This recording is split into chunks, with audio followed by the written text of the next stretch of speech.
Estamos na Biblioteca Nacional de Brasília, com Menezes de Moraes, um dos poetas da cidade, e nós queremos conversar com ele sobre a trajetória dele na promoção da poesia em Brasília. Como é que começou isso? De onde veio a sua intenção de promover a poesia de Brasília nos espaços alternativos da cidade?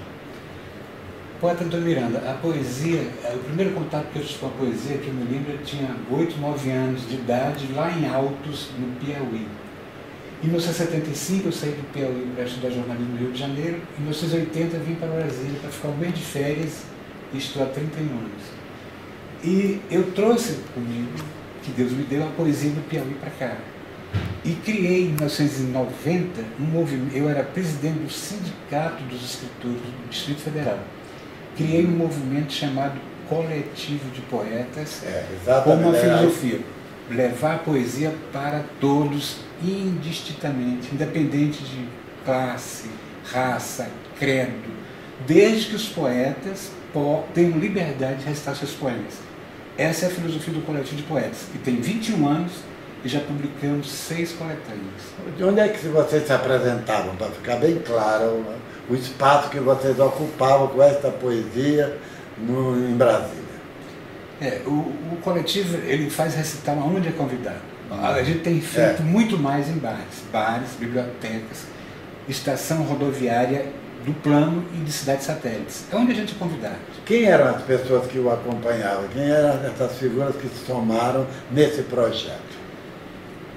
Nós somos um movimento que não tem, é um pouco anárquico, não tem estatuto, não tem sede, não tem carteirinha.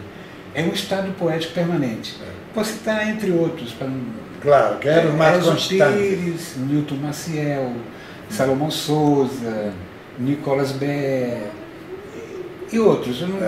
A gente vai passar até uma lista enorme. Enorme, né? E eles foram então para as antologias, para as coletâneas. Quantas você publicou? Nós publicamos 6 coletâneas, todas cooperativadas. Significa o que cooperativada? Significa que se juntavam... Cada poeta tem um número de páginas definido e recebe um número de exemplares definido e contribui com uma cota definida igual, para a gente pagar. Tá, nós vamos mostrar alguma dessas capas para os nossos visitantes na internet.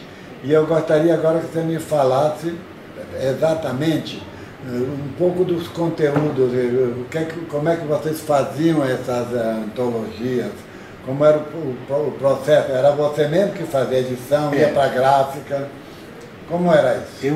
Em todas elas eu atuo como coordenador, organizador, recebo todo o material e daí faço a edição, faço orçamentos de gráficas.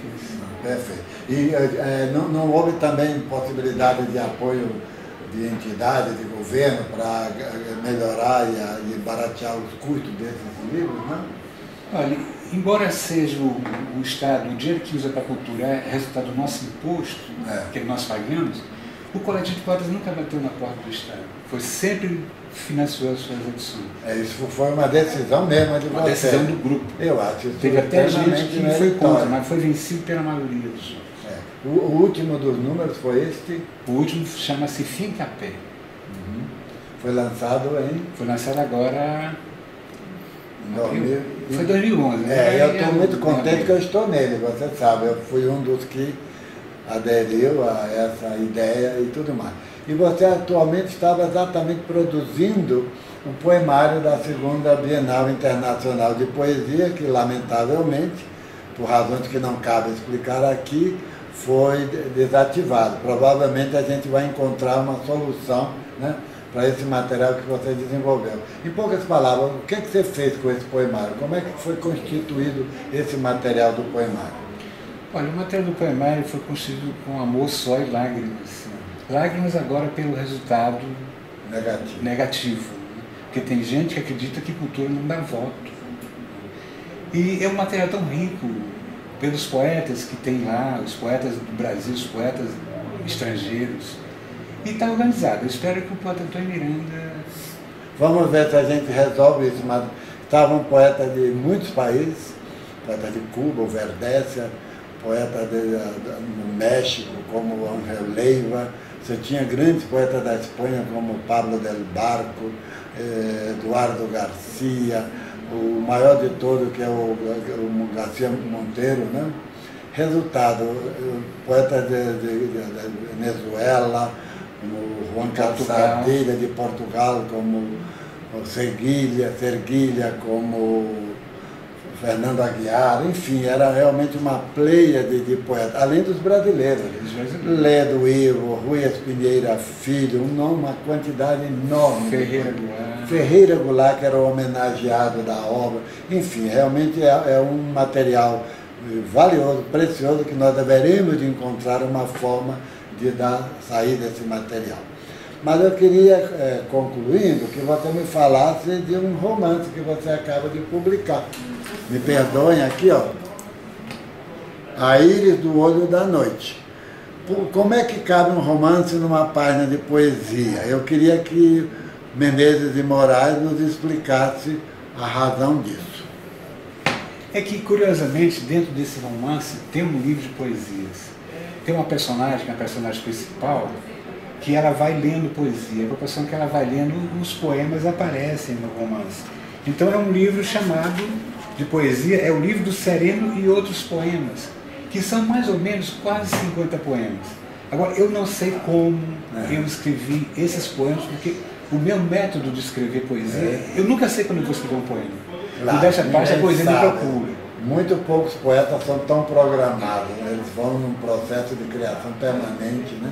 E nesse momento, que a ficção, quando eu trabalho com ficção, eu fico anos fazendo aquele processo de gestação. Um belo dia não tem como, tenho que vomitar. Depois eu não sei, e apareceram. São seus os poemas? São meus os poemas. Que você, na verdade, você tem um alter ego, um personagem em que você se apresenta como um poeta de certa maneira, não é isso? É, porque nós que trabalhamos com a palavra, com a ficção, nós temos que ter referência no humano, senão se perde.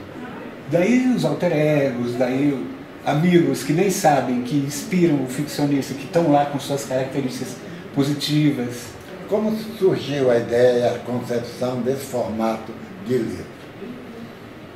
Do quê? Do romance? Do romance. Como é que surgiu essa ideia sua de levar e criar esse personagem que é poeta, que cria um livro dentro do próprio romance? Isso é muito interessante e acho que vale a pena explicar aos nossos internautas. Pois é, tem uma coisa que a gente trabalha com ficção, tem um momento, as personagens, elas conseguem a sua carta de alforria. E você, quando começa, você acredita que tem todo o domínio sobre os personagens, de repente ele te pega pelo pé. E essa personagem que me levou para a poesia. Ela que me levou, quando eu me espantei, eu digo, como é que eu vou fazer isso aqui agora? O Manuel Mujica Lainez, que é um grande amigo meu argentino, ele dizia duas coisas da ficção.